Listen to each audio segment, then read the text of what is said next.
Alright, what is up, YouTube? This is the first video after my monster, terrible trade. And this is the first, no, not the first, one of the first trades I've gotten since starting my simulation after that terrible, quote-unquote, trade. Or, quote, terrible, unquote, trade. Yeah, whatever. Anyways, though, I just got this trade. I know Pau Gasol's old, but we kind of need a power forward. And C.J. Wilcox isn't really working out.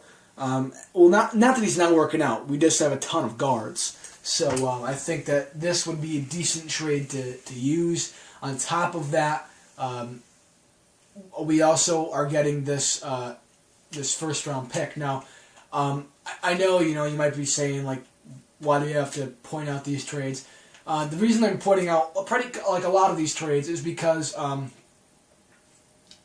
in case you guys want to go through with any of these trades, if there's any trades you want to bring to other GM's attentions, anything where you might be on the fence about, I just want to give you, persuade you to whatever side, and give you some good and bads about each part. Now, what I'm looking for here is I'm looking for how many minutes a game he gets. Now, he's very happy, but he gets 29 minutes a game. I can guarantee you he's not going to get that many minutes a game. He might get 4. So this trade is not going to work out, unfortunately, just because of the level of the players. They're both pretty good players, and honestly, the trade would work out if I didn't really have to worry about if Pau Gasol got mad or not. But obviously, I have to worry about that. So the major thing I have to do is I have to decline this trade.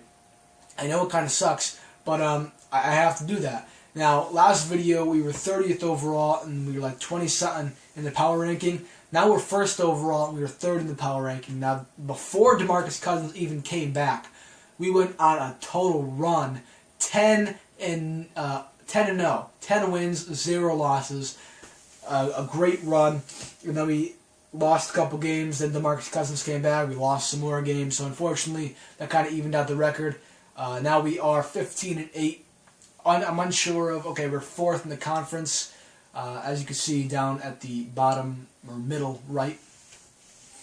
And yeah, so that terrible trade I did end up making work. I'll show you what I did with it. Obviously, I have my starters, my guys that were expected to be starting these big 3. Then we obviously have Anthony Randolph, who I moved in place of Jared Sullinger. Now, the reason I really did this was because I knew Anthony Randolph as a real player, is a very offensive-based player. I guess he's just about doing the same as Jared Sullinger, but I'm not upset with what Jared Sullinger was doing. I just thought we could have been getting more. Unfortunately, we're not getting anything more out of Anthony Randolph, but he was not the guy who I traded for. I traded for Jimmy Butler and Carlos Boozer, who they're both looking to be alright, kind of happy, and alright, he's happy as well.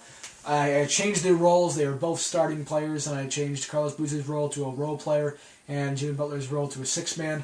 They got kind of mad at that at the beginning, but once they got their minutes, once they started playing, they weren't really too upset, and they started getting happier, especially with all the wins. And then during the press conferences, I talked up the players and made them seem better than the coaches. Sometimes you have to do that if you have a specific player that's pissed off and you don't want to lose that specific player. Now, we can also check out how they're doing. So they're not really doing great. Their numbers kind of stink. Carlos Boozer's numbers are all right. I gotta say, it does kind of stink to have this trade that I thought was going to make our team so much different, so much better, and it really didn't do anything. Only difference is maybe that we have the potential in Jimmy Butler now. I mean, nothing really changed, so I kind of have to be mad at that. It's definitely a bummer.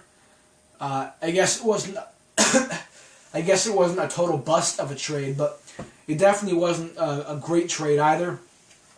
So yeah, unfortunately, some trades happen that way. You live and you learn. So I know not to do that trade anymore. If I end up doing another if I have this type of scenario again, I know not to risk that and do that trade again. And obviously, if you haven't done this stuff yet, then you know not to do that trade. Maybe if you're in the exact same scenario, maybe you know not to do that trade. Or if you're in a similar scenario, you know not to do any trades like that. Anyways, I just wanted to kind of go over that. You know, we're the best team in the NBA. Our projected profit is up there, so we really didn't drop off because of the trade. It kind of stayed the exact same. Only thing is, we maybe gained the potential and hopeful superstardom of Jimmy Butler. Only thing, though. So, yeah, it's going to be it for this video. I know it was really short. I know most of my videos are usually about 15 minutes long, but I just wanted to kind of go over the possibility of different trades, especially that trade that popped up that I got called with. So, yeah, that's going to be it for this video. Make sure you subscribe. Make sure you check out my other videos if you haven't already. Make sure you share this entire channel and comment any of your thoughts. All right, thanks, guys.